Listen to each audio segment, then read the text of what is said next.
கிபி 55 ஆண்டவர் யூதர்களை நம்ப இயலாதபடியினாலே யூதர்களும் தேவ சித்தத்தை முற்றிலும் நிறைவேற்ற முடியாதபடியினாலே புறஜாதிகளை நம்புகிறார் ஆண்டவர். On the year AD 55, the Lord could not completely trust Jews, even though they were the promise what was made.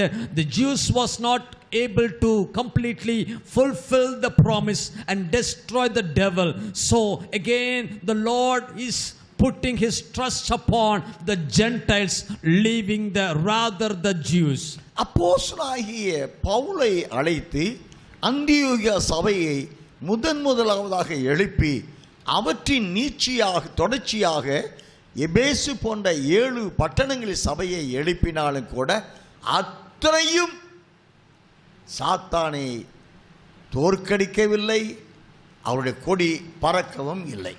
Even though the Lord had another plan and raised Apostle Paul to become the apostle of Gentiles, apostle to Gentiles, and raised the church in the city of Antioch, and through Apostle Paul the Lord built 7 different churches like Ephesus, Pergamum, and all those churches could not able to overcome the devil and crush the head of the devil according to God's expectation. அந்த வேலையை செய்து முடிக்க அருமை இரட்சகர் சொல்கிறார், பயப்படாதே சிறு மந்தையே, கர்த்தர் உனக்கு ராஜ்யத்தை கொடுப்பார் என்று சூசகமாக சொல்லுகிறார். To complete this task, the Lord is telling, oh, fear not my little flock.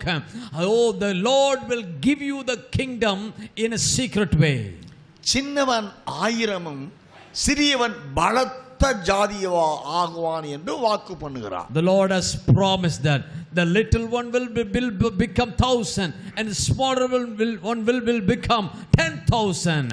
பெரிய ஜனங்களாக திரளான ஜனங்கள் எருசலேமில் மனம் திரும்பி சபையாய் ஆராதித்தார்கள்.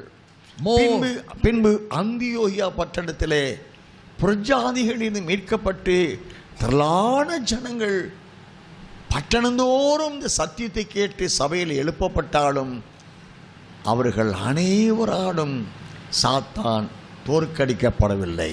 Even though multitudes, lakhs of thousands of people gathered in the church at Jerusalem, and also in the Gentile churches, many churches have been built. Thousands of believers have been gathered different places and worship the Lord. All these, both the churches could not destroy the power of the devil as the Lord expected in the last day. ஆனால் தேவ திட்டம் ஒன்று தேவன் முடிவு காலத்துக்கென்று வைத்து வைத்திருக்கிறார். But the Lord had a plan in his mind for the last days. Isaiah 47 அதிகாரம் 10 வசனத்தின்படி, என் மகிமைக்கென்று சிருஷ்டித்து உருவாக்கி என் நாமம் தரிக்கப்பட்ட என் ஜனங்களை கூட்டி சேர் கொண்டு வா. எரேமியா 3 அதிகாரம் 14 வசனத்தின்படி, ஊரில் ஒருவனும் வம்சத்துக்கு 2 அந்நாளிலே நான் கூட்டி சேர்த்து அவர்களை சீயோனுக்கு அழைத்து செல்வேன் என்று சொல்கிறார். வாசிக்கலாம். எரேமியா 3:14. Jeremiah 3:14.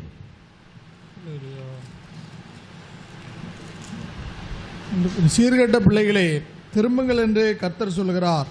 நான் உங்கள் நாயகர், நான் உங்களை ஊரில் ஒருவனும் வம்சத்தில் 2 பேரும் ஆக தெரிந்து உங்களை சீயோனுக்கு அழைத்து கொண்டு வந்து உங்களுக்கு என் இருதயத்துக்கு ஏற்ற மெய்ப்பர்களை கொடுப்பேன். அவர்கள் உங்களை அறிவோடும் புத்தியோடும் மெய்ப்பார்கள். According to Isaiah chapter 47:10 and Jeremiah 3:14, return, O backsliding children, says the Lord, for I am married to you. I will take you, 1 from a city and 2 from a family, and I will bring you to Zion.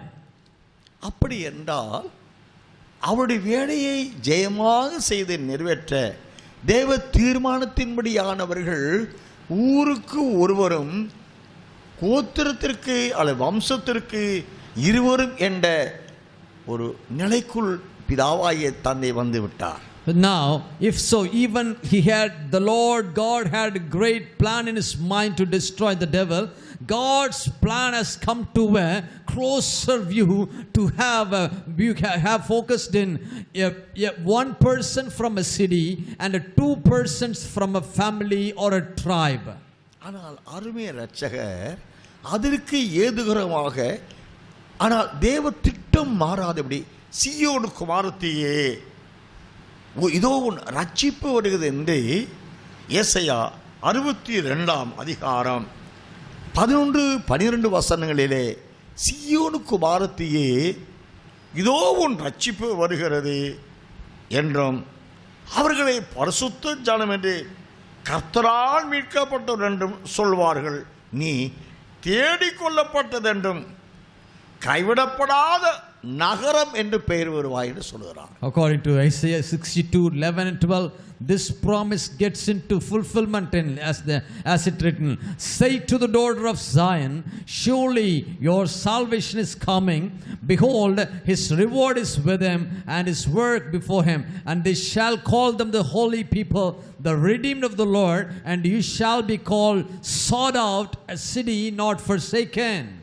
ஒரு கைவிடப்படாத நகரம் என்றும் தேடிக்கொள்ளப்பட்டவள் என்றும் சொல்லப்படுகிறவள் எதற்கு தகுதியானவள் என்று 11ஆம் வசனத்தில் சொல்லுகிறார்.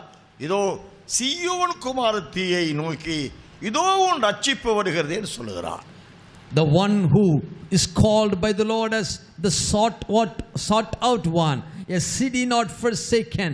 She is worthy to be called as the daughter of Zion. Your salvation has came.